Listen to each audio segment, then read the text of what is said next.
Hi, welcome. Enjoy the content, subscribe, and turn on notifications. On that morning, quite early, Bryce Montgomery crossed the hallway with his usual restrained demeanor.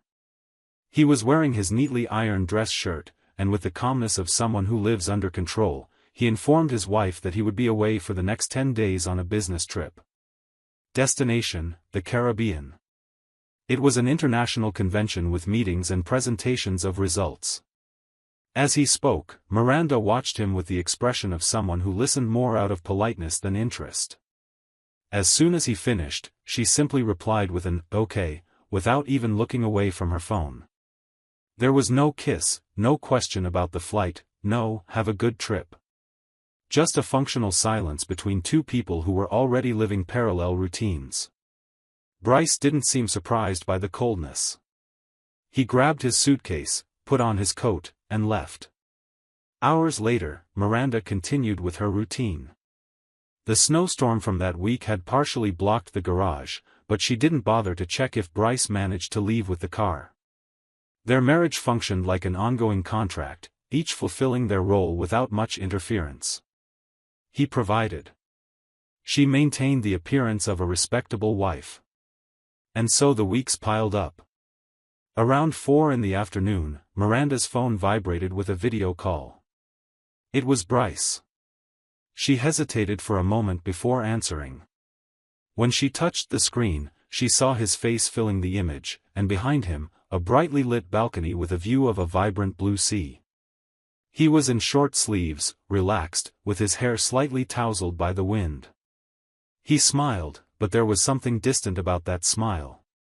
He said he had just arrived at the hotel, that the flight was smooth, and that he decided to call to let her know instead of just sending a message. He commented that the heat there was almost suffocating, but that he was looking forward to enjoying the commitments and perhaps some moments of rest. He wished her a calm week and, before hanging up, said he'd call from time to time. Miranda simply nodded in confirmation and ended the call. As she placed the phone on the table, her expression changed. Without rushing, she walked to the kitchen and grabbed a wine glass. She drank half of it in one gulp, left the glass in the sink, and returned to the bedroom. She opened the closet, chose an elegant dress, and, with her phone already in hand, dialed a number she knew by heart. It was the contact saved only with the initial N. The call was answered on the second ring. On the other end of the line, a deep voice responded. Miranda smiled with an almost provocative tone and asked if he was free for dinner that night. Nolan Pierce was a charismatic, successful man with a certain air of constant challenge. Married for over a decade, he maintained an impeccable image at the hospital where he worked as a surgeon. But for weeks, he had been having secret meetings with Miranda. They were calculated, reserved, and full of tension. Between them, there was something that bordered on a game, desire, danger, and especially the feeling that everything needed to remain hidden. And it was precisely this that made it all more exciting for her. That night, as she got ready in front of the mirror, Miranda seemed oblivious to the marriage she was leaving behind.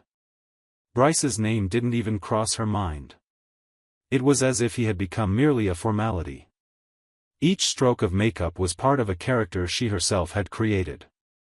A comfortable role, where she could live as she pleased, as long as she kept appearances intact. The taxi arrived at the door. She got in and headed to the restaurant they had agreed upon.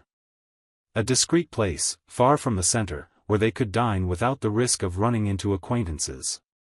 During the ride, Miranda looked out the window, not to admire the scenery, but to mentally organize what she would say. That night wouldn't just be another meeting with Nolan. There were things she wanted to make clear, decisions she was about to make, or at least test reactions. Meanwhile, the city carried on with its rhythm. No one suspected what Miranda was about to reveal. And she, with her contained elegance and calculated gaze, was sure everything would remain under control. After all, Bryce was far away, isolated in a foreign country, and she was continuing her life plan down to the smallest detail. Nothing could go wrong, at least that's what she believed. Miranda arrived at the restaurant confident that she was in control. The maître recognized her and led her to the usual table, discreet, in the corner of the dining room. She sat down naturally, crossed her legs, took her phone out of her purse, and placed it on the table. Nolan arrived a few minutes later, wearing an elegant blazer and with his usual confident demeanor. He greeted her with a restrained kiss on the cheek, pulled out the chair, and seated himself across from her, adjusting the napkin on his lap. As soon as the waiter moved away, he asked if everything was okay. She responded with a slight smile and said she needed to talk. The appetizer had barely arrived when Miranda began speaking in a more intimate tone. She said she needed to confess something she had been keeping for years. She explained that, from the beginning, her marriage to Bryce wasn't based on love.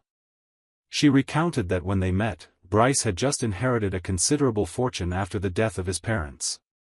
The loss shook him emotionally, but the money left him financially comfortable for life. He was a methodical, predictable man, someone who sought security above any intense emotion. And it was exactly that which caught Miranda's attention. At the time, she was going through an unstable phase. She needed a safe harbor. Bryce appeared with the stability she desired, and quickly they became a functional couple. But nothing beyond that.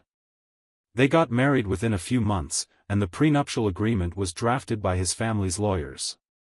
Miranda revealed that she accepted everything without questioning, but soon realized the details of the contract. If he filed for divorce, she would be entitled to a significant portion of the assets. However, if she ended the marriage, she would leave with practically nothing. This transformed the relationship into a kind of chess game, where every move had to be calculated. Miranda then looked directly at Nolan and said, without hesitation, that she maintained the marriage out of convenience. Bryce offered a comfortable life, and she pretended to fulfill the role of a devoted wife. But over time, that routine began to suffocate her. She felt trapped in a life without enthusiasm. That's when Nolan appeared. An intense, direct man who stirred everything that Bryce had lulled to sleep inside her. She felt alive with him. The secret meetings, the hidden touches, the quick dinners filled with tension. It was as if every moment with Nolan reminded her that desire, daring, freedom still existed. She said this with a somewhat cynical smile, as if proud of her ability to keep everything hidden for so long. Nolan listened in silence, but his expression changed. He began to look at Miranda with a different posture, less enchantment, more caution. She continued, saying that she didn't expect him to leave his wife. That had never been part of the plan. She just wanted to live this while it was pleasurable, while it was exciting. She didn't want routine with him. She wanted the risk, the secret, the thrill of something that couldn't be exposed. It was at this point that Miranda touched on what motivated her most: control. She said that the secret was knowing how to balance. If she was careful, she could keep everything the way it was for years. Bryce, with his predictable life, would never imagine he was being betrayed. He didn't look for signs. He trusted too much. That made everything easier. She explained that she even avoided arguing or creating tension at home so he wouldn't have reasons to suspect. Men who are at peace don't ask questions, she said, looking Nolan in the eyes. Dinner ended colder than usual. Nolan seemed disconnected. He said he needed to return early, citing surgery in the morning. He gave her a hurried kiss on the cheek and left. Miranda stayed a few more minutes, taking the last sip of wine, staring at her phone, analyzing the conversation she had just had. She thought she had shown strength. That this night had made it clear who the mind behind everything was. That she remained in charge. But on the other side, someone was starting to see her with different eyes. And that would change everything. The days following the dinner were, for Miranda, like a gift delivered without questions. She enjoyed every second of Bryce's absence with a freedom she no longer pretended to hide, not even from herself. Nolan started coming to the house naturally, entering through the back, laughing quietly, walking through the rooms as if he belonged there. Miranda prepared drinks, chose music, lit candles, and served dinners that she had never offered her husband. They slept together in the guest room, and one night, Miranda dared to take him to the couple's bed. She said she wanted to break any memory that still lingered there. That for a few days, that space would truly be hers. They spent afternoons in silence, exchanging caresses and confidences, without fear of what might happen. Miranda even joked that it felt like being on vacation inside her own home. She played music as loud as she wanted, walked out of the shower wrapped in a towel without worrying about closing the door, and left wine glasses scattered around the living room without bothering to hide them. She had the sense that the world was suspended, as if Bryce had pressed a pause button before boarding. And she, finally, was living something she considered rightfully hers. On the morning of the 5th day, luckily, Miranda was alone at home. As she got out of the shower and wrapped her hair in a towel, she heard the sound of the front door opening. She thought it was the housekeeper, since she had left the key with her. She shouted, "Come in," from the hallway, still undressed. But the footsteps were different. Firmer. When she turned the corner, she froze. Bryce was there. He carried a black briefcase in one hand and wore a serene expression on his face. He looked at her without rushing, without surprise. For a moment, Miranda thought she was dreaming. Confused, she asked what he was doing there. Bryce replied that he had decided to come back earlier than expected. He said it as casually as if he were talking about the weather, with a disconcerting calm. He entered the living room, placed the briefcase on the table, and sat on the couch as if he had just stepped out to buy bread. Miranda ran to the bedroom, put on the first clothes she found, and returned, her face still damp. Bryce pointed to the briefcase and said there was something she needed to see. She opened it slowly, her hands trembling. Inside, there were printed messages, call records, photos, and even 2 recorded audio clips. Everything was detailed, with dates and times. Every outing with Nolan, every meeting, every movement during the past few days was there. Miranda flipped through the material, her face completely pale. Bryce waited for her to finish. Then he said he had hired a private detective even before the trip, but only during his absence did he have time to gather definitive evidence. As he spoke, Miranda's world unraveled with a silence that weighed heavier than any scream. Bryce explained that he needed certainty before making a decision. And now he had it. Without raising his voice, he stated that the prenuptial contract would lose its validity in light of proven infidelity.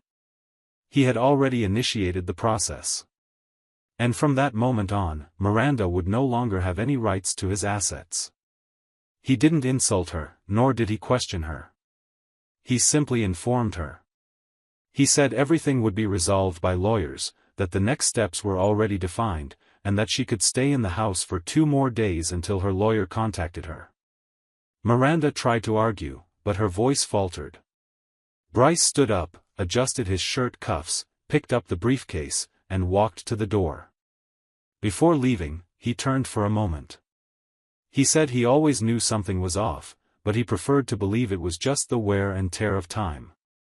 But even predictable men, when betrayed, find strength in places no one imagines. And with that, he left. Miranda stayed there, alone, her body glued to the sofa, her gaze lost. Of everything she had lived through until then, she never imagined that the man she considered passive would be capable of reacting with such precision. For the first time in a long while, she felt fear. But not of scandal or exposure. She feared losing what truly sustained the life she had built with such calculation, the appearance of control. And now, the control was in his hands. The documents arrived the next day. Delivered with notarized signatures and all terms reviewed by experienced lawyers. It was a robust, impersonal, and definitive package. Miranda read each page with burning eyes.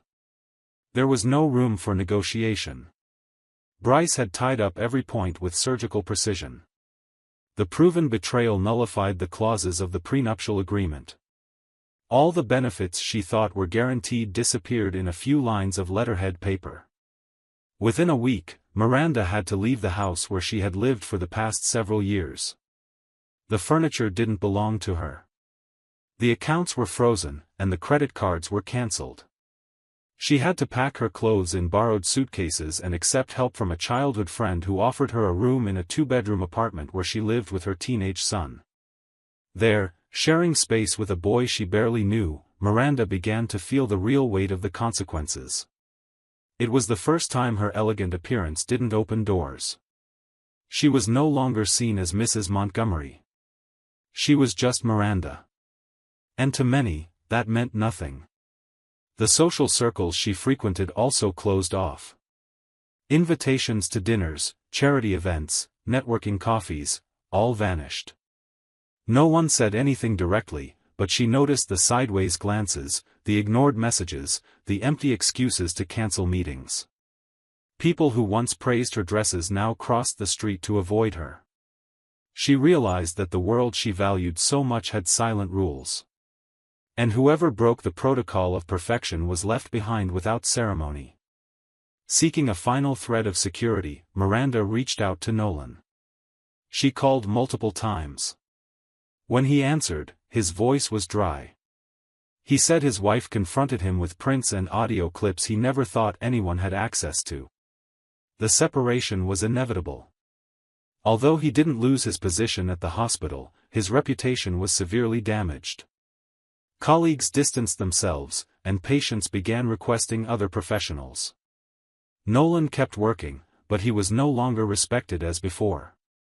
He was on autopilot, trying to hold on to what little remained. Even amidst this scenario, Miranda still tried to reconnect. She suggested meetings, said they could start over far away, that maybe everything that happened occurred for a greater purpose. Nolan listened but now clearly saw what he had previously ignored. He realized she only reached out because she had lost her footing. And more than that, she knew he still had money. Miranda used sweet words, but her eyes betrayed urgency, desperation, and interest. He distanced himself without explanation. He simply drifted away until she understood on her own. As everything crumbled around Miranda, Bryce moved forward. Months passed since their last conversation. After resolving all legal matters and putting a definitive end to what remained of that marriage, Bryce made a decision that surprised even his closest friends: he stopped working. He had enough money, the result of years of professional dedication and the inheritance he received from his parents. He realized he no longer needed to follow the pace of commitments and goals that once dictated his days. For the first time, he felt true freedom. He chose to live lightly. His new focus became traveling the world, exploring places, observing people, and experiencing things he had postponed in the name of stability. He transformed his routine into an open script. He traveled through big cities, small villages, islands. He immersed himself in different cultures, learned to savor time, and rediscovered parts of himself he had forgotten existed. His gaze became calmer, his laughter more spontaneous. And as the months went by, what was once pain turned into a resolved past.